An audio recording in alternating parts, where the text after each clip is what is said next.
He went to the door to collect the overdue rent, and the millionaire never expected to find a scene like that one. A thin little girl with tired eyes, sewing by hand, exhausted, trying to finish one more dress to help her mother. What he didn't know yet was that this girl was about to change his life completely. Nathan Cole stepped out of his luxury truck without even bothering to close the door. He was irritated. He'd had a day full of tedious meetings, and on top of that, he had to drive out personally to collect rent from a tenant who was 3 months behind. He couldn't understand how people failed to handle something so basic. He walked down the long hallway of the old building, the one they barely kept standing on the cheapest repairs money could buy. The smell of damp plaster hit him first, and somewhere down the corridor an old blender buzzed away in someone's kitchen. When he reached apartment 4B, he took a breath and knocked hard. No answer. He knocked again, harder. Then he heard something. Small footsteps, careful, hesitant, moving toward the door. It opened just a few inches. What he saw stopped him cold. A little girl, maybe 7 years old, with messy brown hair and eyes so big they seemed too large for her thin face, looked up at him from below. Her lips were chapped and her clothes were stained with colored thread. She didn't say a word. She just watched him the way a child watches an adult they expect to be scolded by. Nathan crouched down, a little startled, and asked if her mom was home. The girl shook her head. Not a word, just a slow, silent no, her eyes wide open the whole time. He figured the mother had stepped out for something, but then he noticed, behind the girl, an old sewing machine with a hand crank, and on the table beside it piles of fabric scraps, spools of thread, needles. The girl had been sewing. Not at school. Not playing, not watching cartoons. Sewing, with pinpricks all over her hands and thread marks pressed into her fingers. "Are you here by yourself?" he asked, and even to his own ears his voice came out softer than usual. The girl hesitated, looked down and pushed the door open a little wider. Nathan didn't want to walk in without being asked, so he just leaned in to get a better look. The apartment was dark, the curtains drawn, the air stale. A chair wobbled in the corner. The refrigerator looked like it hadn't been cleaned in years, and on the stove sat a pot with something burnt inside. What struck him hardest was the little bed set up in the living room, thin sheets, a torn blanket, and beside it, empty medicine boxes. Everything clicked at once. "Is your mom sick?" he asked without moving. The girl looked at him again, nodded but added nothing. Nathan didn't know what to do. It wasn't the first time he'd seen poverty. He'd grown up in a rough neighborhood himself, a long time ago, but it had been years since he'd stood face to face with something this raw. He pulled out his phone, pretending to check something, and asked the girl her mother's name. "Sarah," she said quietly. Then, as if embarrassed for saying that much, she went back to the sewing in her hands. Nathan asked about the rent, though it no longer felt important to him. The girl said her mother had left an envelope under the mattress. She ran off without letting go of her needle and came back seconds later with a crumpled envelope. Nathan opened it. Almost empty, just a few small bills, barely $40. He said nothing. This wasn't the moment to argue about money. As the girl went back to her machine, he stood frozen in the doorway. He couldn't just turn and walk away, but he had no idea how to help without it sounding like pity. The girl switched the machine back on, and the rhythmic clatter of the pedal filled the awkward silence. Nathan didn't leave. He stood there watching her push the pedal with tired feet, watching her head nod with exhaustion as she kept going, as if she had no other choice. Something cracked open inside him in that moment. It wasn't pity. It wasn't guilt. It was something closer to anger, anger with nowhere to go, at the mother, at the system, at himself, for never having noticed something like this before. He didn't even understand how a child had ended up alone, doing work that would exhaust a grown adult. He noticed a small drop of blood on her fingertip. She wiped it on her shirt without complaint and kept sewing. "What's your name?" he finally asked. She hesitated, then said, "Lily," and went back to her fabric. Nathan reached into his pocket, pulled out his wallet, took out several bills, and set them on the table without a word. Lily didn't even glance at them. She kept sewing. He left the apartment without fully closing the door behind him, as if leaving it ajar marked the difference between walking away and staying a little longer. Back at his truck, he sat down without starting the engine. For the first time in a long while, he had no idea what to do. He only knew that little girl shouldn't be alone, and that her story was only just beginning. That night, Nathan couldn't sleep. He kept replaying what he'd seen. A little girl sewing alone as if she had to save the world, in a building that could barely hold itself up. He hadn't even had it in him to press her about the rent. It felt wrong, unjust, in a way that went past sadness. The next morning he woke up early, something he almost never did, unless work demanded it. Instead of driving straight to his office, he detoured to a corner store and bought bread, crackers, a few basics. It wasn't much, but it was something. He didn't want to show up empty-handed again. When he knocked at 4B, softer this time, Lily opened the door faster. Her hair was tied back with an old rubber band, same clothes as yesterday. Nathan held up the grocery bags. "Brought you a few things," he said. Lily eyed them warily, didn't move. He set the bags down and crouched to her eye level. "Can I come in for a minute?" She didn't say yes, but she stepped aside. Inside, things looked about the same. Maybe a little tidier, but the place still smelled of stale air and medicine. He asked if she'd eaten. She shrugged. "Tortillas with salt," she said quietly. He sat on the one chair that seemed stable. "Is your mom still in the hospital?" She nodded, eyes down. "How long?" 3 days. "And who's taking care of you?" "Nobody. I'm fine." Something in his chest tightened. He couldn't picture a child going through this with nobody stepping in. "Why were you sewing yesterday?" Lily looked up, and for the first time she seemed willing to talk. "I have to deliver some pillowcases. Miss Patty gives me a few dollars if I get them done right and fast." "Who's Miss Patty?" "Lives on the 3rd floor. She taught me to sew when Mom got sick." "What does your mom have?" Lily went quiet, bit her lip, glanced at the door like she wanted to bolt. Nathan watched her wrestle with it. She wanted to protect the secret. That much was clear, but some part of her also wanted somebody to know. "Leukemia," she said at last, barely above a whisper. The word sat heavy in the air. Nathan already suspected as much, but hearing it from a 7-year-old hit differently. "What do the doctors say?" "That she needs medicine and blood and an operation." "Do you have insurance?" "No." Nathan rubbed his face. He wasn't a doctor, wasn't a lawyer, wasn't a social worker. He was a businessman who closed deals from an air-conditioned office, and here he was, in a room where the light barely made it through the curtains, listening to a 7-year-old explain that her mother was dying and that she was sewing to survive. "Why didn't you tell me this yesterday?" Lily shrugged. "I figured if you knew, you'd kick us out, or call child services on me." That landed like a blow. He hadn't even considered it, but now it all made sense. Lily wasn't afraid of strangers. She was afraid of the system, of adults who make decisions without asking, of being taken from her mother. "I'm not going to do that," he said, firm. "I'm not taking you anywhere without your say-so. I just want to help." For the first time, Lily looked at him with something close to trust, not quite believing it, but wanting to.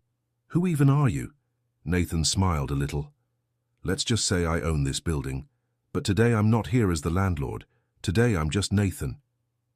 She nodded slowly, then went and poured him a cup of water in a plastic tumbler, her own quiet way of saying it was fine for him to stay a while longer.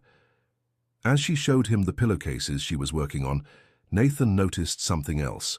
A notebook in the corner full of drawings, Lily and a woman lying down with tubes running to her, a smile drawn a little sad, a heart between them, and underneath, in crooked handwriting, "Everything's going to be okay, Mom." Nathan knew right then that he had to do something, whatever it took. He left the apartment with his chest aching, that image of Lily bent over the sewing machine looping through his mind, a 7-year-old, alone, working for pocket change while her mother fought leukemia in a public ward. He hadn't lived like this in a long time, and it unsettled him how quickly the polished routine of boardrooms and quarterly reports could feel like a different planet from that hallway. Before heading out, he stopped by 3A, where old Rosalind Carter lived, the neighbor who saw everything from her window and never pretended otherwise. "Morning, Miss Rosalind," Nathan said, keeping it casual. "You're the landlord, aren't you? I wanted to ask about the tenant in 4B. Rosalind pulled the door wide and waved him in without waiting for the question. That poor girl, Sarah. She's been fighting that blood cancer for months. Leukemia, they call it. Losing her hair already. And little Lily, bless her heart, she's been on her own ever since her mama went back into the hospital. No family that I ever heard of.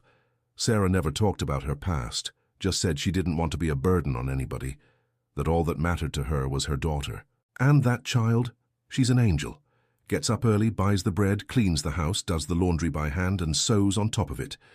Miss Patty from downstairs taught her. Comes by now and then to check her stitching, but most of the time that girl's alone. Sometimes I hear her crying at night, but what's an old woman like me supposed to do? Nathan felt a lump rise in his throat. Do you know which hospital her mother's in? Cleveland General, downtown in oncology. I brought a blanket over once because those nights get cold in there. Nobody visits her, just the girl when she can. Nathan thanked her and left in a hurry. He called his assistant to cover an important meeting and drove straight to the hospital, stopping to grab fruit, juice, and a thick blanket along the way. When he got there, the place hit him hard. People asleep in plastic chairs, others waiting on the floor, nurses rushing everywhere. He found Sarah on the third floor, thin, pale, hair cropped short, as if cut before it could all fall out on its own. A nurse asked if he was family. Friend from the building, he said. He sat beside her, left the fruit on the metal tray table. Hi, Sarah, I'm the landlord. Well, was, since you're here now. I just wanted you to know your daughter is a fighter. Sarah didn't answer, but her lips moved slightly. He left the hospital feeling like the world had gone a shade grayer. These weren't just a tenant and a kid anymore. They were people with real pain, people the system quietly let slip through the cracks while everyone else looked away. That night, Nathan decided he wasn't going to help from a distance with checks and favors. He was going to do it for real, even if it meant trouble, even if it meant going up against people in his own company. He came back the next Saturday before sunrise, this time without knocking.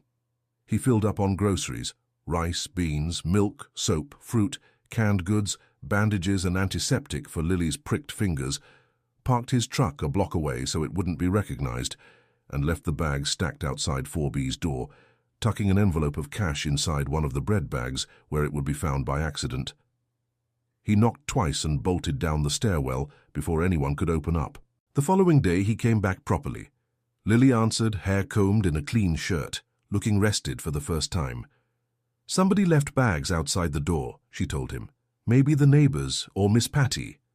Huh, that's nice of them, Nathan said, keeping a straight face. She offered him a vanilla cookie. He sat in his usual chair while she settled into the corner with a cushion and a folded blanket. Still sewing? Less now. I have enough to pay Miss Patty back, and she's helping me finish some orders I still owe. What are you going to do with the rest? Save it. For Mum's medicine.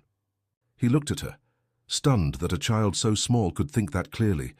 Before he left, she handed him something she'd made, a small embroidered patch with the letters NC stitched in red thread, circled by a tiny heart. Made this yesterday, she said. Nathan felt something swell in his chest, said nothing, just tucked it away carefully. Thank you, Lily. I'm taking this to the office so I don't forget what matters. On his way down, he ran into Diane Foster, his property manager, tapping down the stairs in heels with a folder under her arm. What are you doing here, boss? Personal matter. Does it have anything to do with the tenant in 4B? Why do you ask? Diane's mouth tightened. Because she's 3 months behind on rent, and according to the lease you signed off on, we're supposed to be filing for eviction this week. Nathan didn't answer right away. He just looked at her, and something in his gut already knew this conversation was only the beginning, and nobody was taking Lily out of that apartment, not while he had any say in it. Diane wasn't stupid. The second she saw his face leaving that building, carrying an embroidered pouch of all things, she knew something was off. Nathan didn't get involved with tenants. That was her job, and he liked it that way. If there was one thing that grated on Diane, it was being kept out of the loop, especially where the business was concerned. She dug in that same afternoon, pulled up property records, rent histories, correspondence.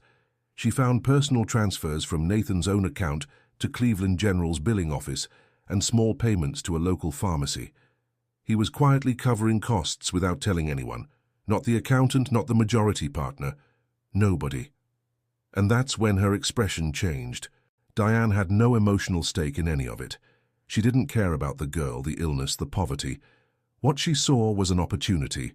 If Nathan was moving money undeclared, that was a liability. And a liability could be used to push him out, to take control. She'd thought about it before. Nathan was talented, sure, but he was also impulsive, trusting, careless with the wrong things. In a company this size, that was a weakness worth exploiting. The next morning, Diane went to the building alone, climbed to the 4th floor with her folder under her arm, and knocked hard on 4B. Lily opened the door. She didn't recognize this woman. "Is your mother home?" Diane asked flatly. "No, she's in the hospital." "And who are you?" Diane looked her over with a mix of discomfort and judgment. She wasn't used to dealing with children, especially ones who looked her dead in the eye. "Tell your mother she has 3 days to vacate." "I'm sorry, but there are no exceptions." "My mom is sick," Lily said, not moving. "I know, and I'm sorry you're going through this, but I don't have another option. These are the owner's rules." Lily said nothing. She just closed the door slowly. She didn't cry, didn't argue, and somehow that unsettled Diane more than any outburst would have. On her way out, Diane crossed paths with Rosalind on the stairs. The old woman looked her up and down. "You the one who left that eviction notice?" "That's my job. Nothing personal." "Sure, that's what they all say," Rosalind muttered. "But when that little girl's out on the street, are you going to be the one explaining why? Or are you just going to sign another piece of paper?" Diane didn't respond. She left without looking back. That afternoon, Lily walked to the hospital with a folded eviction notice in her backpack and showed it to her mother. Sarah read it and closed her eyes, too weak to speak, and just reached out to stroke her daughter's hair. "Don't worry, sweetheart. We'll get through this." Her voice was fading. Meanwhile, Nathan got a call from a blocked number. Diane's voice sharp as ever. "You have 24 hours to sign off on that eviction. If you don't, I'm sending the full file to the partners, including every bank transfer you've made. Your call." Nathan hung up without a word, his jaw tight with rage. But a plan was already taking shape in his head. He came back to the apartment that evening, the same eviction notice sitting on the table between them. Diane, brought you this?" Lily nodded without looking up. "What are you going to do?" "I don't know. I can't pay. I don't have anywhere to go, but if I leave, how's my mom going to know where to find me?" Nathan closed his eyes for a second. It hurt more than any blow could. Lily wasn't worried about herself. She was worried her mother wouldn't know where she was. "You're not going anywhere," he said, firm. "I won't let that happen. I promise." "But you're not the owner." "I am." "Then why are they trying to kick us out?" "Because some people only see numbers. I see people. And you're not a debt. You're a kid doing more than most grown adults ever would." She didn't answer, but for the first time in days her shoulders eased, like her whole body had let go of some of the tension it had been carrying. "Can I go see my mom tomorrow?" "Of course. In fact, I'll drive you. 8 o'clock sharp." Her eyes went wide. "You will?" "Yes, if that's all right with you." She nodded, then went to her room and came back with a small cloth bag holding a single apple. "This is for you. It's the last one, but it's good. I saved it because I thought maybe there wouldn't be anything left tomorrow." Nathan took it carefully, like it was something precious, something sealed between them right then, without a single signature. On the way down, he ran into Rosalind, sweeping the entryway. "What are you two going to do, Mr. Cole?" "Whatever it takes." "Then you'd better move fast, because that girl can't take another hit, and Sarah doesn't have much time left." Nathan looked her dead in the eye. "I'm not leaving them." Rosalind nodded. "Then hurry, because the one in the heels is already talking about calling in lawyers if the order doesn't go through this week, and that one doesn't stop for anybody." The next morning, Nathan pulled up at 7:30. Lily was already waiting on the stairs with a small backpack, nervous but excited. They drove to the hospital, mostly in silence. Near the end, she asked, "Do you think Mum knows I want to stay with her?" "Yes, and she knows she's got a daughter worth more than gold." They walked in together. Sarah lay in bed, paler and frailer than before. Lily approached, hugged her carefully, and stayed there without letting go.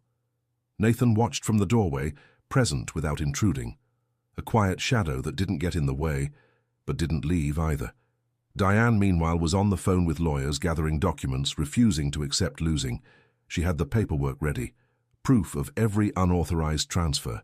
It was just a matter of time. But Nathan had something Diane didn't. People on his side who weren't in any file or contract, but who mattered. And that difference was about to weigh heavier than she expected. Things quieted down for a stretch. Nathan kept helping without making noise, picking Lily up every other morning to see her mother, making sure the fridge stayed stocked, and getting Miss Patty to stop by in the afternoons. Lily stopped looking at him with suspicion. She was starting to see him as someone who didn't just say things, he followed through. One afternoon, sitting in the small park near the hospital, Lily interrupted his scrolling without looking up from the leaf she was folding into shapes. "What if my mom doesn't wake up?" Nathan set his phone down. "Why do you ask that?" "The nurse said yesterday she was more tired than before, that sometimes bodies just give out."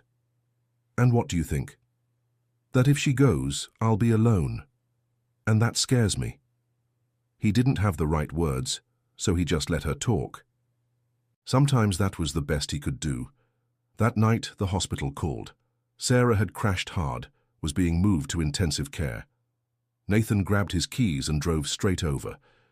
Lily was already in the waiting room, having ridden the bus alone with her backpack over one shoulder, eyes red but not crying. The kind of grief that no longer comes out in tears, just burns quietly inside. A doctor came out and explained, in careful language, that Sarah's body wasn't responding to treatment the way they'd hoped, that they were doing everything they could, but couldn't promise anything. Nathan didn't wait. He called in a private physician he trusted, someone who confirmed there was an experimental treatment being run out of Lakeside Memorial, a private hospital across town. Expensive, complicated, but real.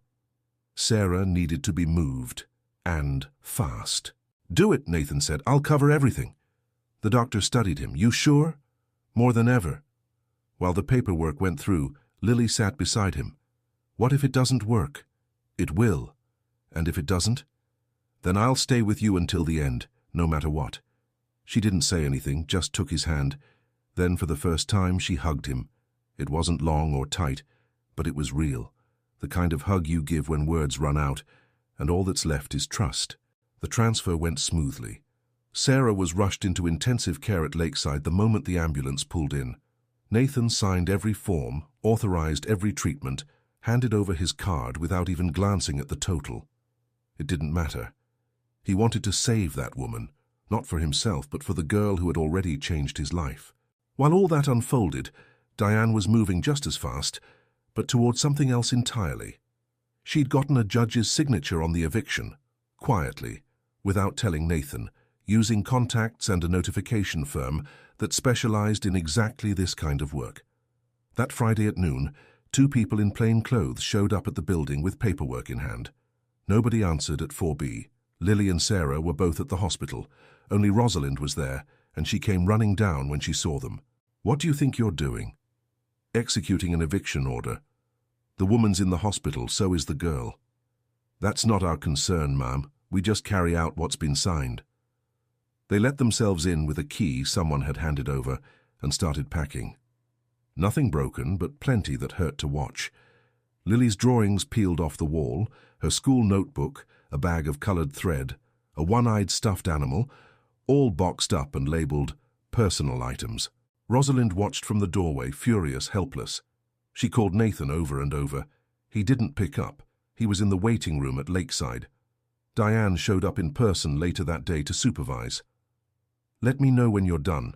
I don't want mistakes." "What do we do with what's left?" "Toss it." "And if the girl comes back?" Diane paused half a second. "Not my problem." And she left. Hours later, with Sarah stable but not out of danger, Nathan and Lily headed back to rest and eat something. They had no idea what waited for them. Rosalind met them at the entrance, face tight with worry, and led them straight up without a word. Lily ran ahead, not expecting anything unusual, until she reached her door and froze. A white notice was taped across it. Eviction executed. Do not force entry. What is this? Lily's voice shook. Nathan rushed over, tried the handle. Sealed. He ran down to the building manager, who could only say, "They came today with court papers. I didn't know what to do." Nathan checked his phone. 20 missed calls, all from Rosalind, and one message. "They took everything, Nathan. Diane sent people to clear it out. I tried to stop them. They wouldn't listen." Lily stood frozen in front of the door. "Where's my stuff?" "We'll fix this, I promise," Nathan said, trying to hold steady. "They kicked us out." "Yes, but it wasn't my call, I swear to you." "Was it her? The lady?" Nathan didn't answer right away. He didn't want the girl carrying hate, but he couldn't hide it either. Yes, it was her. Lily looked down, turned, and walked down the stairs without another word. Nathan followed, talked to her, but she didn't respond. That night he brought her home with him, gave her one of the guest rooms, warmed up soup and hot chocolate. She ate in silence, not complaining, just swallowing slowly like part of her wasn't fully there. When she finished, she sat curled up on the couch, hugging her knees. "What if my mom dies while I'm here?" "That's not going to happen. And if it does? Then I promise you'll have somebody by your side, always." She looked at him for the first time all day. "She told me she'd never leave me alone. And she's not going to. Neither am I." Later, once Lily had finally fallen asleep, Nathan stepped onto the balcony and called Diane. "Why would you do that without telling me?" "Because you didn't have the guts to. And if you don't like it, you know what to do." "You crossed a line, Diane. This isn't a game, it isn't a company, and you're forgetting that. I'm going to fix this. Do whatever you want, but watch your step. I have every deposit, every transfer. Push me, and I won't go easy on you." "Then get ready," Nathan said and hung up. He didn't know exactly how yet, but he'd decided right then that he wasn't letting her win. Not against Lily, not against Sarah, not against anybody. Morning broke with rain, not the gentle kind, but a real storm, wind and thunder and a heavy dark hanging over the whole city. Nathan woke before sunrise, not because of the weather, but because Lily's bed was empty. No note, no backpack, no sound. His pulse spiked. He called the hospital first. Sarah was still in the ICU, stable, but no visitors that morning, so Lily hadn't gone there. He drove back to the old building, though he knew the apartment was empty. Rosalind answered, half asleep. "Has the girl come by?" "What girl?" "Lily. She's missing since early this morning." "No, honey, but wait. I heard footsteps on the stairs around 3. Figured it was somebody from the other building." Nathan drove without direction, checking the corner store where Lily bought bread, the pharmacy where she'd once picked up medicine. Nobody had seen her. He pulled security footage from the old building, and there she was, a blurry clip of her walking out alone at 3:15 a.m., an oversized jacket over her shoulders, backpack swinging. Where would a 7-year-old go alone at that hour? Then it hit him. The shelter. Rosalind had once mentioned that when Sarah was first hospitalized, they'd stayed a few nights at a women's shelter near the old public hospital. Nathan drove there through the rain, brakes squealing at every light, and rang the bell hard. A woman in a raincoat over her pajamas opened up. "The girl," Nathan blurted before she could speak. 7 years old, straight brown hair, blue backpack. "Are you her father?" "No, her guardian." "Please, is she here or not?" "Yes. Came in soaked, shaking before dawn. Said she needed somewhere safe because her mother was in the hospital and she had no home." Nathan closed his eyes in relief. Inside, the shelter smelled of warm soup and damp laundry. In the corner on a cot, wrapped in a blanket, sat Lily, muddy shoes beside her, staring at the ceiling. When she saw him, she didn't get up, just looked at him, unsure whether to feel relieved or afraid. "Why did you leave like that?" Nathan asked, sitting beside her. "Because I don't have a home anymore and I didn't want to be a bother to you." "You think you're a bother to me?" She looked down. "I just needed somewhere to think. I don't want my mom to wake up and me not have anywhere to be." He pulled her into a hug. "Lily, you are not alone, not anymore. I don't want her to die without knowing where I am. That's not going to happen. Today we're going back to the hospital. And this time you're going to have somewhere close by, like you want. No more moving around, no more hiding." That same morning, Nathan set everything in motion, hired his attorney, laid out what Diane had done, requested an injunction to freeze any further action while he sorted out the legal mess, and asked for a full review of every document she'd signed on his behalf. He suspected there was more buried underneath. He then went to Lakeside Memorial and arranged a small room for Lily near her mother's ward. Didn't matter if it was just a cot by the staff break room. He wanted her close. That afternoon, Lily visited her mother again, calmer this time, whispering that she wasn't scared anymore, that she knew now somebody was looking out for her. Sarah couldn't respond, but a tear slid from the corner of her eye. Nathan watched, a lump rising in his throat. That night, while Lily finally slept on a fold-out couch nearby, he got an email from his attorney. Diane hadn't just carried out the eviction without authorization. She'd also filed a forged limited power of attorney to make legal decisions on the company's behalf. Not just a threat anymore. She was playing dirty, and the fight had only just begun. The first time Lily walked into the new place she'd be living, she stood frozen in the doorway. It wasn't a rundown apartment or a converted storage unit. It was a small, well-kept house in a quiet neighborhood, a little front yard, 2 bedrooms, a kitchen with a modern stove. Nathan hadn't told her much, just, "We're going somewhere you'll be safe." And there they were. She didn't move, backpack hanging off one shoulder, eyes wide. "We're going to live here. It's your house now. Are you going to live here too?" "No, but I'll come by every day, or whenever you want me to." She walked slowly to the middle of the living room, touched a chair, then the table, looked out the window. Hard to believe, in the kitchen, groceries, bottled water, new dishes. In one bedroom, a bed with clean sheets, a nightlight, even a box of crayons on the nightstand. Everything ready for her. "I can stay by myself if you want, but I can also stick around a bit," Nathan offered. "I want to try," she said. "I want to see what it feels like to be at peace." She said it so seriously, so sincerely, that something in his chest tightened. He let her explore at her own pace while he talked outside with Clara, a nurse he'd hired on a doctor's recommendation, who'd be on call around the clock, for Lily and for anything hospital-related. Clara wasn't the stiff clinical type. She was warm, easygoing, the kind who listens before she talks. Lily eyed her sideways but said nothing. Nathan introduced her simply as a friend who'd be stopping by. He didn't want the girl feeling watched. That night was different. Lily slept with her door open, not out of fear, but so she could hear if anyone arrived. Nathan, from the living room, listened to her breathing even out, steady, undisturbed the whole night. By 6 the next morning, she was already up, sitting in the kitchen with warm milk and an open notebook.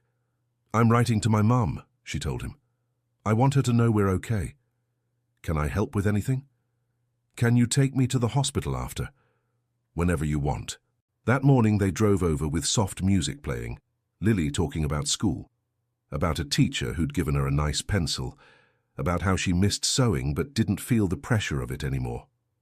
There was a calm in her voice that hadn't been there before. Sarah was awake but weak, barely able to speak. Lily showed her the letter, simple drawings of herself, of Nathan, of the new house, and one big sentence: "Everything's better now, Mum." Sarah smiled, faint but real. "Thank you," she managed. Nathan stood back, not needing to hear the words to feel his chest ease just watching them. That week, Lily started eating better, sleeping easier. Clara enrolled her at the nearest school. No complications. One of the teachers understood the situation and welcomed her in right away. It was a modest neighborhood school, but full of good people. Lily didn't ask for much, just a new notebook and a pencil with an eraser. Nathan bought her a whole backpack, and she packed it carefully like it held a treasure. Sarah, meanwhile, responded slowly to treatment. No miracle recovery, but the change of hospital, the rest, the new medications, it was working. Sometimes she'd open her eyes and ask for Lily, or request small things: soup, juice, a flowered blanket. Nathan handled everything. One afternoon, the doctor sat down with him. "Her situation is still delicate, but she's fighting, and having her daughter close keeps her going. You think she can recover? With what we're doing, she has a real shot. Not guaranteed, but possible." For Nathan, that was everything. A real shot. A second chance. Still, he knew Diane wasn't done. Since his lawyer's last message, she'd gone quiet, but that didn't reassure him. He knew her well enough to know silence meant she was building something bigger.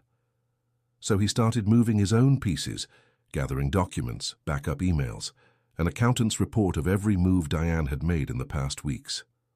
If he was going to defend Lily and Sarah, he was going to do it with everything he had. One night, driving back from the hospital, Lily asked him out of nowhere, "Why are you doing all this for us?" He glanced over at a red light. "Because someone had to. But why you?" "Because I have what it takes, and because you deserve it." She said nothing else, just rested her head against the window, and though she never said it out loud, in that moment she understood she finally had something that couldn't be bought or asked for. Someone who wasn't going anywhere. Diane didn't know how to lose. She'd learned young that the world belonged to people who moved, not to people who waited for good things to fall in their lap. So when she found out Nathan had not only blocked the eviction legally, but brought in lawyers to review everything she'd signed, she knew she had to move fast. She called a former contractor from the accounting department, someone who owed her a favor, and had him dig up everything on Nathan's recent finances, accounts, expenses, donations, anything that could look suspicious. "I want to know what he's up to, and if I can use it against him," she told him flatly. He hesitated, but Diane offered money and he folded. Within a week she had a full file. Private transfers, medical bills paid with what she claimed was company money, even transport receipts under Sarah's name. She built her case. First, a report designed to make it look like Nathan was funneling company resources to outside individuals without authorization, dressed up with inflated loss figures and cherry-picked emails, stripped of the context where he explained these were personal expenses. Second, she went straight to two senior partners, presenting it all as though she was simply worried about the company. "I don't want to make a scene," she said sweetly, as though it pained her. "But this could turn into a real financial liability, and I don't want it landing on all of us." The partners, staring at all the numbers and documents, started to doubt. Diane planted the idea carefully, that Nathan was acting emotionally, recklessly, even irresponsibly.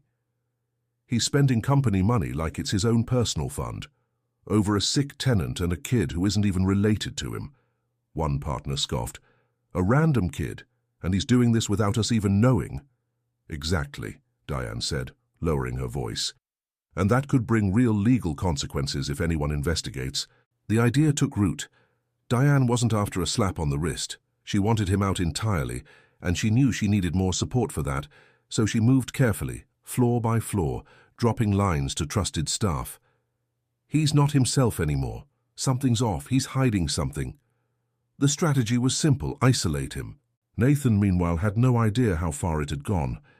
He thought Diane had been sidelined after he blocked the eviction, not realizing she was working from the inside the whole time. One day, back at his office, he found a letter on his desk, a notice to appear before an emergency partners meeting over misuse of company resources. He read it twice, couldn't believe it. Every dollar he'd spent on Sarah and Lily had come from his own pocket, not the company's, but the document painted it as something else entirely, laid out like corporate fraud. He called his attorney. "Diane's behind this. Has to be." "You have proof?" "Not yet, but I will." "You'd better move fast, because that document is built to take you down, and if you don't defend yourself right, they can push you out legally." He didn't sleep that night, not from fear, but from rage.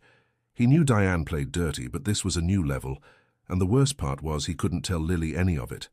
She had enough on her plate with her mother still in the hospital. The next day he asked Clara to watch Lily full-time, left her cash, food, clean clothes, and went to the company's legal office, requesting access to the records. He wanted to know who had authorized the document, and there it was, Diane's signature, forged, but well done. "I'll need a copy of this," he told the legal assistant, "and access to Diane's emails from the past few months. Can't give you that without a court order. Then get me the general counsel. This is serious." Throughout the day, Nathan realized just how alone he'd become.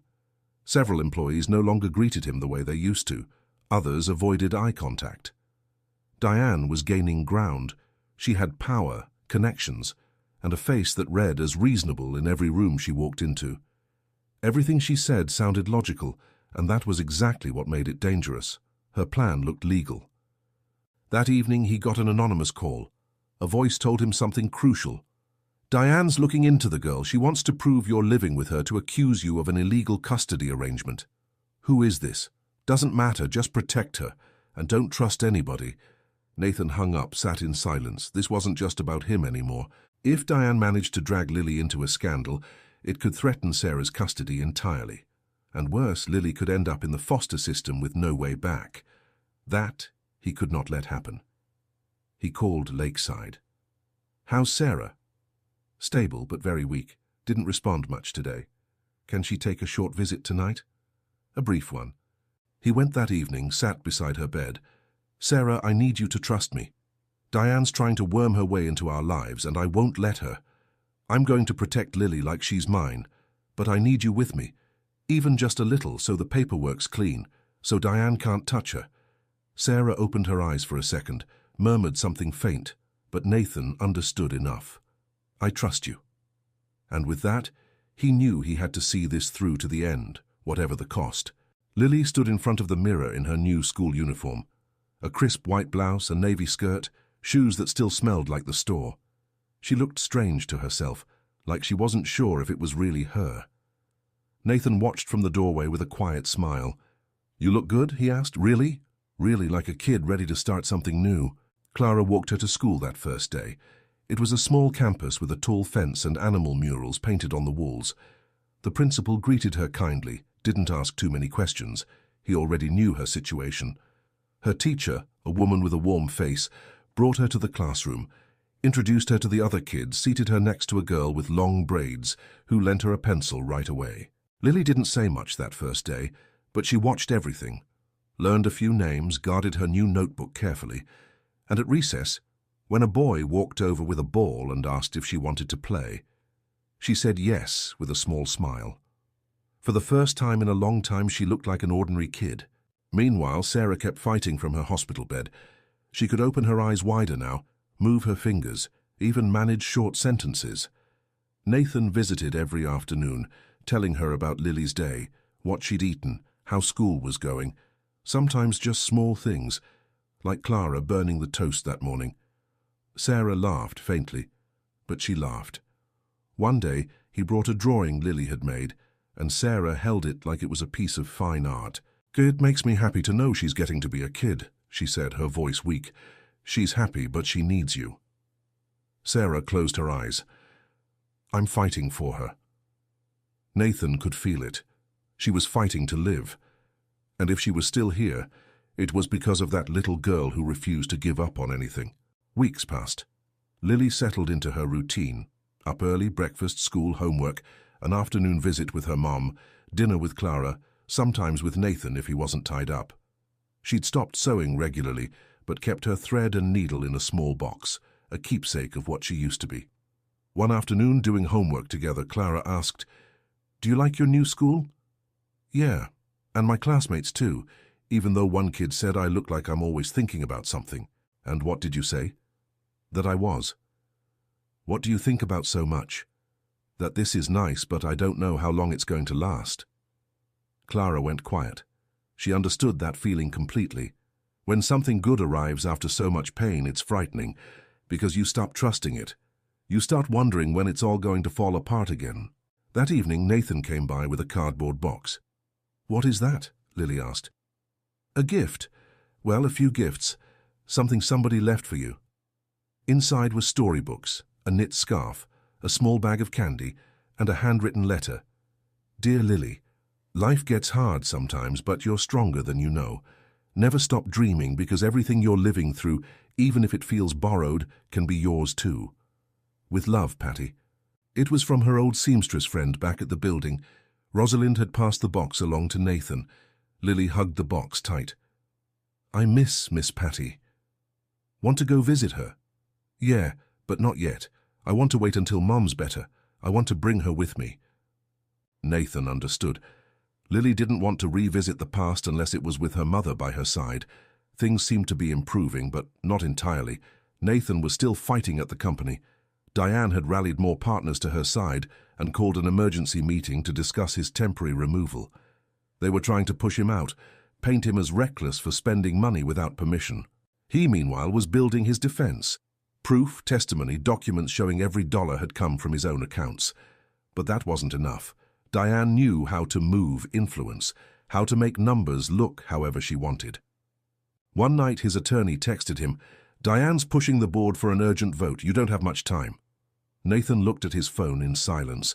Then he glanced at Lily, asleep on the couch with a book open on her chest, and made up his mind. He wasn't losing this fight. Not out of pride, not for revenge, but because it wasn't just business anymore. It was about protecting what he'd built, making sure that little girl could keep living her new life, even if it was borrowed, even if it was temporary. Because if Lily could dream again, then it was worth fighting for all of it. It was Tuesday morning when the notice arrived. The board meeting had been moved up, not 2 weeks out as planned, but in 3 days, with a single item on the agenda: review of administrative conduct and immediate suspension of partner Nathan Cole. They called it a hearing, though there was no courtroom, no judge, just partners sitting in judgment, no robes, no gavel, but real consequences all the same. They could remove him, freeze his accounts within the company, cut him out of every major decision, all over money he'd spent helping Sarah and Lily. Nathan read the letter, said nothing, tucked it into his briefcase, and left without telling anyone. He was furious, but he didn't show it. He was already somewhere else in his head. He knew Diane was baiting him, and he wasn't going to fall for it easily. That afternoon he met with his attorney. They went through the accusations: misuse of resources, unauthorized decisions, damage to the company's image, all dressed up to look worse than it was. Nathan had what he needed to defend himself: receipts, personal transfers, private account statements. But proving he hadn't stolen wasn't the real problem. The real problem was convincing the partners that what he'd done was right. "This isn't about paperwork anymore," his attorney told him. "It's political. If Diane has the votes, you're out. And if I show them the truth doesn't always win, Nathan.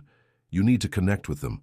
Make them see you're not the reckless man she's painted, that this wasn't a whim over some kid. It was human, not impulsive." Nathan sat quiet for a moment. "I want to speak at the hearing, not just a rebuttal. I want them to hear me as a person." "You sure?" "More than ever." Friday came. The main office buzzed from early morning. Sleek cars in the lot, pressed suits filing in with folders under their arms. Nathan arrived alone. No assistants, no entourage. Just a briefcase full of documents and a sealed envelope he hadn't shown anybody. Diane was already inside, seated at the head of the conference table, dark suit, hair pulled back, greeting everyone with a controlled smile. She knew she was winning. "Good morning, everyone," the board chairman began. "We'll open with the single item on today's agenda, the review of Nathan Cole's administrative conduct. The floor is yours, Diane." Diane rose and got straight to it, walking through the documents she'd compiled, projecting a spreadsheet of expenses, speaking calmly in a tone that sounded fair but cold. "This isn't about questioning his character," she said. "It's about protecting this company's structure. Personal decisions, however noble, cannot outweigh the agreements this board operates under." Nathan listened, arms crossed, letting her finish. When it was his turn, he stood slowly, looked at each partner in the room. Several avoided his eyes. "What Diane is saying makes sense on paper," he began. "But sense isn't always the same as right. Yes, I used my own money. Yes, I helped a sick mother and a little girl who had nobody.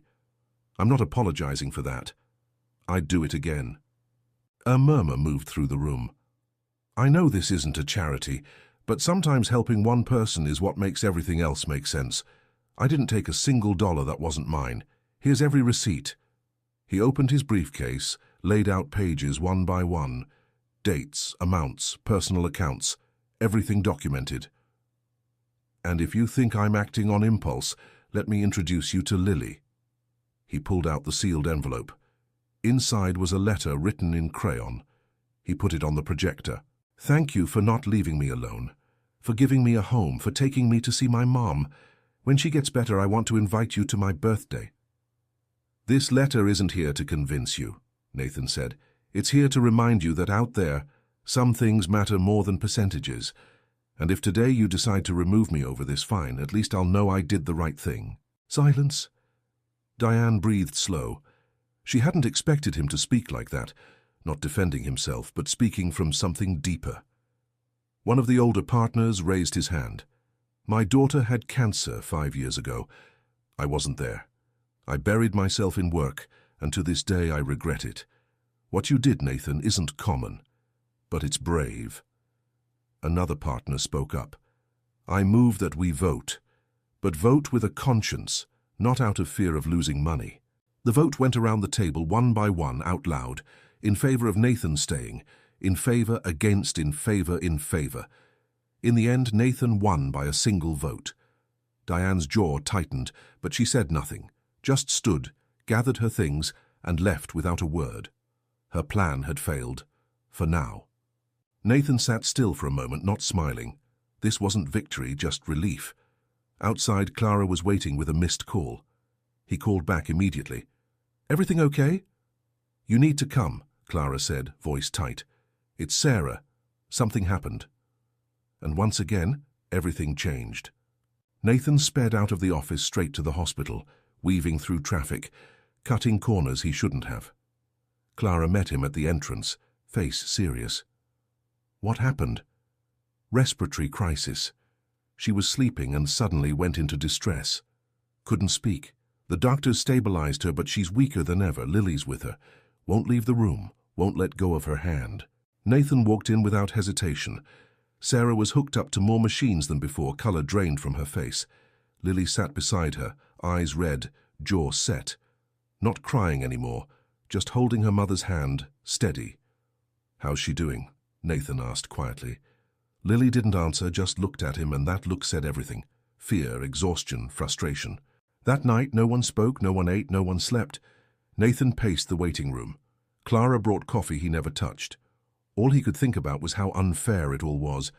That after everything, right when Lily had finally found a little peace, life was pushing her back to the edge again. At 5 in the morning, a doctor came out. "She made it through the night, but she's very unstable. We need to try something more aggressive. No guarantees, but it could buy her more time." "Is there any other option?" "No." "Do it," Nathan said without hesitation. "Whatever it takes." Hours later, sitting outside for air, exhausted, eyes swollen, someone sat down next to him without a word. "Didn't expect to see you like this," a familiar voice said. He turned. "Rosalind." "What are you doing here?" "The girl texted me from Clara's phone, said her mom was real bad. Couldn't just sit at home, took the bus, walked, here I am." Nathan smiled for the first time in days. "Thank you." "Don't thank me yet," she said, pulling a small flash drive from her bag. "I've got something that might help." "What is it?" "A recording of Diane, the night they came to evict you. I heard her on the phone in the stairwell. Didn't see me, but I had my little recorder running. I like recording the sounds of the building when I can't sleep. I know, sounds odd, but I got it all." "What does it say?" "Says plenty that could help you. Talks about forging papers, about partners she'd already bought off. Even laughs about how she's going to bring you down, proof or no proof." Nathan clenched his fist. "This changes everything. Don't use it yet. Wait for the right moment. If you're going to take her down, do it right so she can't get back up." "Why are you helping me?" "Because nobody messes with that little girl," Rosalind said, firm. "Not after everything she's been through. And you earned the right to fight for her." Nathan tucked the drive into his jacket like it was gold. That same day, he took it to his attorney. "I've got a recording. It's Diane. Not fully admissible, but it's clear. Fraud, manipulation, the whole plan laid out." "Who recorded it?" "A neighbor, direct witness." "Then it's useful, but we need to be careful. If we release it now, she'll claim it's edited. We need something more." "Like what?" "Another witness. Somebody who can confirm they heard it too." Nathan thought for a second, then called Miss Patty. "You were in the building the night Diane came, weren't you?" "Yes. I was in my kitchen." "Did you hear anything?" "Something about everything already being arranged, that not even the owner could save them. That helps a lot. That afternoon, Nathan and his attorney put it all together. Statements, evidence, clean bank records, and now the testimony of two people with nothing to gain. A nosy but loyal neighbor and a retired seamstress. Nobody would expect them as allies, but sometimes the biggest turns come from the places nobody's watching. Before the day ended, Nathan stopped by the hospital. Clara had good news. Sarah had responded a little to the new treatment. She wasn't talking yet, but she was moving her hands, no longer sedated, eyes open, tracking Lily whenever she came near. "Your mum's fighting with everything she's got," Nathan told the girl, "and so am I, so I can't fall behind." Lily nodded, then asked quietly, "And the mean lady?" "Still not giving up, but she doesn't have as much power as she thinks." "What if she comes back?" Nathan winked. "Let her, we'll be ready." Nathan woke up that morning with a single thought in his head. Today, Diane falls. Not all the way, maybe, but enough to stop her from ever reaching in again. He put on a plain shirt, no jacket, no tie. He didn't want to look like a businessman. He wanted to look human, because that's exactly how he felt. The office was tense when he arrived. Barely anyone talked. Some greeted him out of obligation, others didn't even look up. Diane sat in her office, relaxed, sipping coffee, new glasses on. When she saw him pass, she barely lifted an eyebrow. "Morning, Nathan." "We'll see if it stays that way," he said, walking on. His attorney was already waiting in the conference room with a folder full of documents and a new flash drive. Rosalind was there too, dressed plainly, but carrying herself with a presence that filled the room. The moment Diane spotted her, her smile flickered. "What is she doing here?" "Witness," Nathan said calmly. "Witness to what?" "You'll see." The partners filed in as usual. Seniority up front, newer members toward the back. The meeting opened formally, the chairman running through the day's business. But when it reached Nathan's turn, everything shifted. "I have proof that an eviction was carried out using falsified documentation," he began, "and proof that my signature was forged on internal authorizations." Diane crossed her arms. "You're going to say that with no proof?" Nathan pulled out the flash drive. "There's a recording here," he gestured toward Rosalind. "And there's someone who was standing right there when you talked about taking me down, proof or no proof." "That doesn't prove anything," Diane snapped. "Could be edited." His attorney stepped in.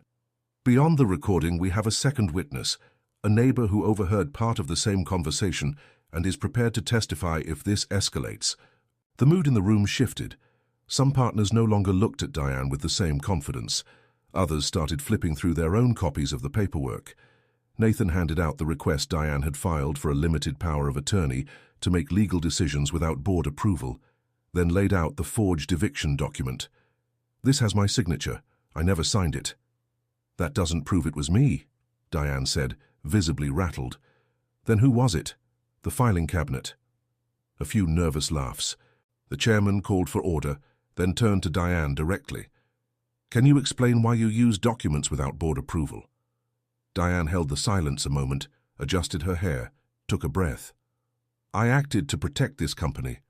Mr. Cole was making emotional decisions, not professional ones. Somebody had to do something. By forging signatures? I'm not admitting to that, but I'm not denying it either," Nathan replied. The silence stretched long. The chairman called a 15-minute recess. Diane sat alone. Rosalind walked straight to Nathan. "That's that, I think."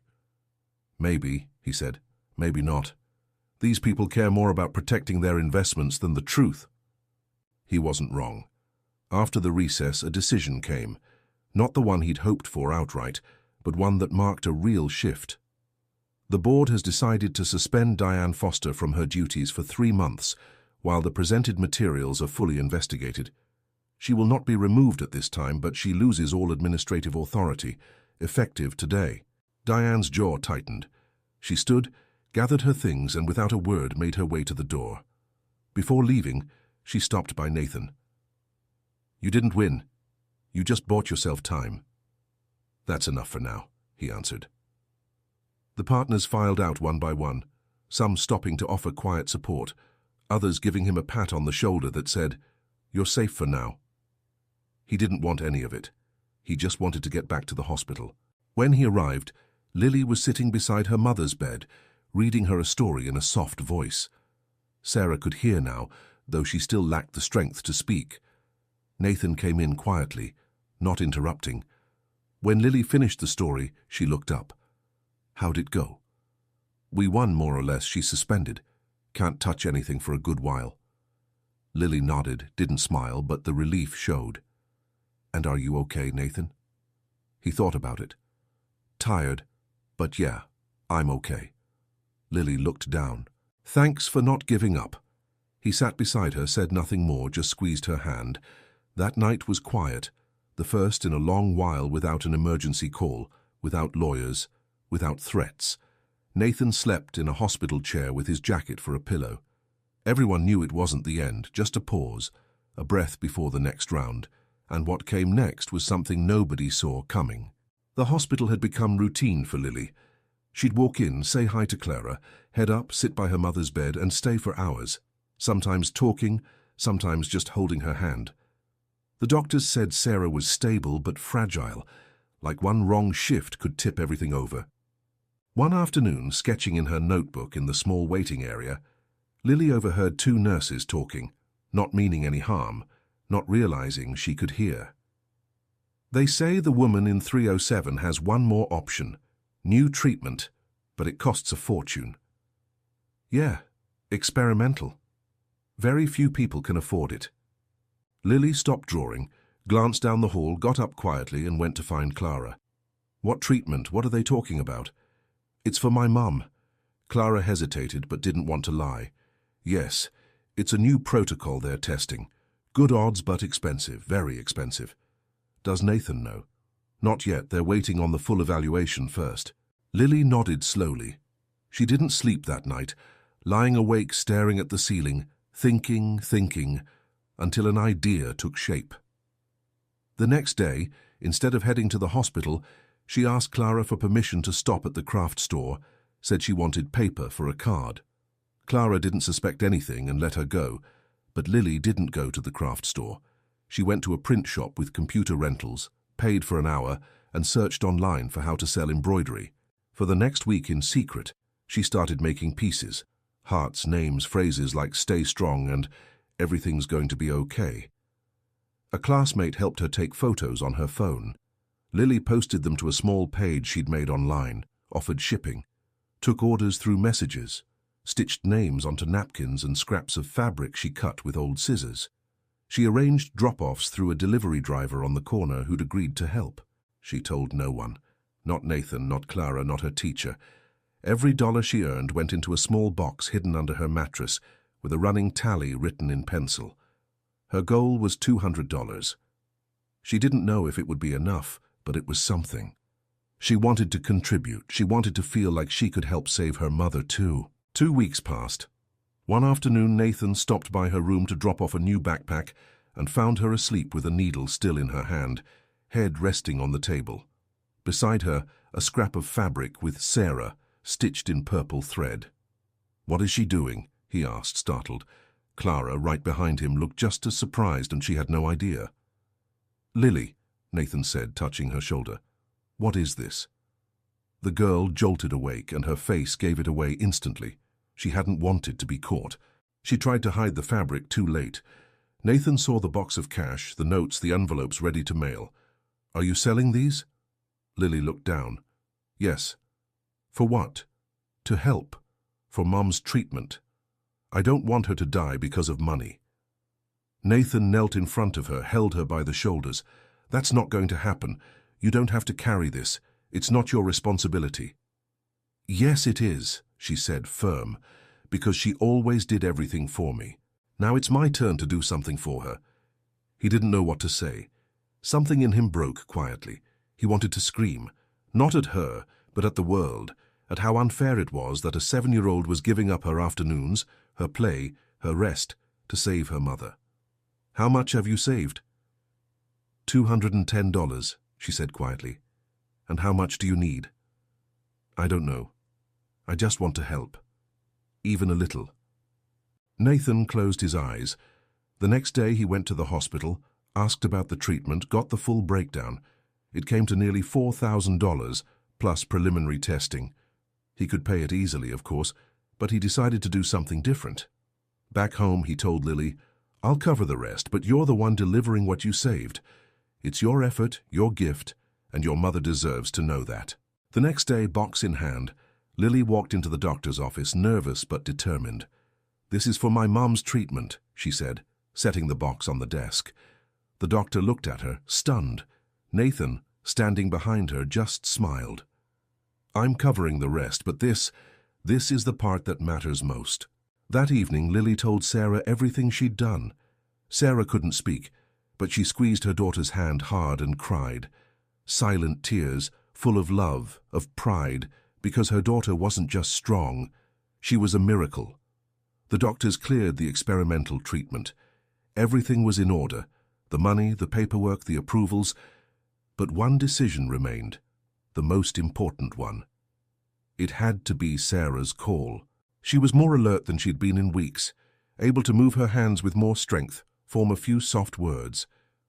Nathan walked into the room with the papers. Lily came with him, holding the little box of embroidery scraps. Clara waited by the door. "Sarah," Nathan said, approaching the bed, "the treatment's ready. It's risky, but it's your best shot. If we don't do it now, we might not get another chance." Sarah looked at Lily. "I don't want to leave you." Lily took her hand. "I want you to get better, Mum. But if you don't want to do it, I'll be okay. Just tell me what you want." Silence. Sarah took a slow breath, every small movement clearly costing her something. Then she spoke. "Yes."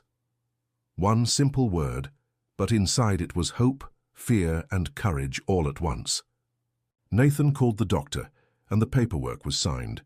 Surgery would be the next morning. Nobody slept well that night. Lily stayed in the hospital lounge, hugging her backpack. Clara wrapped a blanket around her and sat close by. Nathan went home to get ready. He wasn't leaving Lily alone through whatever came next. Before bed, he opened an old wooden box he'd kept for years and pulled out a folded property deed, a house he'd owned for a long time but never used, worth real money. He thought a moment, then called his real estate agent. "Sell it." "You sure? Today?" "Why?" "Because some things are worth more." By sunrise, the ambulance rolled Sarah into surgery. Lily walked beside her, holding her hand, not crying, just staring straight ahead like she already knew her whole world was about to change one way or another. The surgery took hours. Nathan and Lily waited, hearts in their throats, every minute stretching out like 10. Clara brought coffee, water, anything, but nobody touched a thing. Nearly 6 hours later, the doctor came out, visibly exhausted, pulling off his surgical cap. Nathan stood up fast. Lily ran to his side. "She made it. Surgery's over." There were some tough moments, but she responded well. Now comes the hardest part. Recovery. But yes, she's alive. Lily covered her mouth with both hands and the tears finally came. Nathan crouched to her level, held her tight. "Did we do it?" she asked. "We did it." The following days were careful, cautious ones. Sarah couldn't talk yet, but her vitals were climbing, weak but alive. And that was everything. Nathan visited every day, bringing juice, books, updates about Lily. Lily came after school, sometimes falling asleep with her head on the edge of the bed, sometimes just sitting quietly, as if being close was enough. One afternoon, while Clara washed dishes at the house, the doorbell rang. It was Diane. No suit, no folder this time, just a long coat and an envelope in her hand. Clara didn't want to let her in, but Lily had already heard the voice, recognized the name, and came to the door. "What do you want, Diane?" The woman studied her. "To talk to Nathan. But while I wait, I want to talk to you." Lily crossed her arms. "About what?" "Something that might change your whole life." The girl didn't answer, just looked at her with the kind of eyes that had already seen more than they should have. "I knew your mother a long time ago," Diane said, pulling an old photo from the envelope. "We were teenagers, sisters, but we were separated when we were small. She was adopted by another family. I ended up somewhere else. I found her years later. Never told her who I was, just approached her, and she turned me away. Said her life was already full, with you. Lily's mouth tightened. What does that have to do with anything? You're not her biological daughter. The silence sat heavy. Clara, closer now, dropped the sponge in her hand. Lily didn't move. She adopted you when you were 3 months old. Your birth mother left you at a clinic. Sarah showed up not long after, asked if she could help, and she never let go of you. Lily looked down. So what, Diane? What does that change? Diane looked stunned. It doesn't matter to you. No. Because she's my mom. She raised me, taught me to sew, held me when I was scared. Nothing else matters. Diane went quiet. And you're my aunt? Yes. And why would you want to hurt us? Diane didn't have an answer. Just then Nathan pulled up, saw Diane, and walked straight over. What are you doing here? I didn't come to fight. I came to tell the truth. Why now? Because maybe there isn't much time left for me to do anything else. Nathan looked at her, confused. I'm sick, Diane said quietly. Not like Sarah, but I don't have much longer, and I don't want to carry all this with me when I go. Lily stepped back inside, closed the door. Nathan looked at Diane one last time. Then do the right thing before you go. Diane nodded and walked off slowly. For the first time, she didn't look strong. She looked like an ordinary person, tired, alone. And inside that house, Lily braced herself for what came next because she already understood. What mattered wasn't what they'd just found out. What mattered was what came after.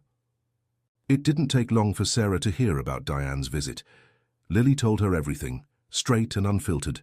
The photo, the sisters separated as children, the adoption. Sarah didn't react with alarm. She just listened, eyes wide open. When Lily finished, Sarah squeezed her hand. Not hard, but with total clarity. For it doesn't matter how you came to me, she whispered, voice rough. You came and that's all that matters. Lily leaned in and hugged her carefully, mindful not to hurt her. Neither of them cried. They were past tears. Years of holding on, of loving each other without conditions had used them all up. That night Lily fell asleep sitting beside her, head resting on her mother's arm. Sarah woke weaker the next day. The treatment had slowed a lot of things down, but it was also taking a toll. Her body was holding on, but it was clearly at its limit. The doctor told Nathan that even if she pulled through, she might carry lasting effects. She needed full rest, a long recovery, but there was still hope. Nathan requested special permission to bring her home for a few days. He didn't want whatever time she had left, if that's what it turned out to be, spent in a cold room that smelled of rubbing alcohol and machines. The hospital approved it under medical supervision. Clara arranged everything. A hospital bed, oxygen, medications, round-the-clock care. Lily helped set up the room. When Sarah arrived, the whole house shifted. Softer, quieter. Nathan stopped by every afternoon, told her about work, about some ridiculous thing a partner had said, or simple things like Clara burning the tortillas. Sarah laughed very quietly, but she laughed. One night, Lily was finishing an embroidery piece on the couch when Nathan called her over. I need to tell you something, he said. She sat beside him. What's going on? He pulled out a small box, opened it. Inside was an old yellowed letter. Found this in some papers Diane handed over before she left. She said it was yours. Lily opened it slowly. It was a letter from her birth mother, the woman who had left her at the clinic when she was 3 months old. It was short. I can't keep you. I don't have any way to care for you, but I hope somebody does it better than I could. Your name isn't Valeria, I mean Lily, but that's the name that's yours now. May whoever finds you give you the love I can't. I'm sorry. Lily stared at the page without moving. Do you want to know who she was? She shook her head. I don't need to, because I already know who my mom is, and she's in that room right there. Nathan smiled. I admire you so much.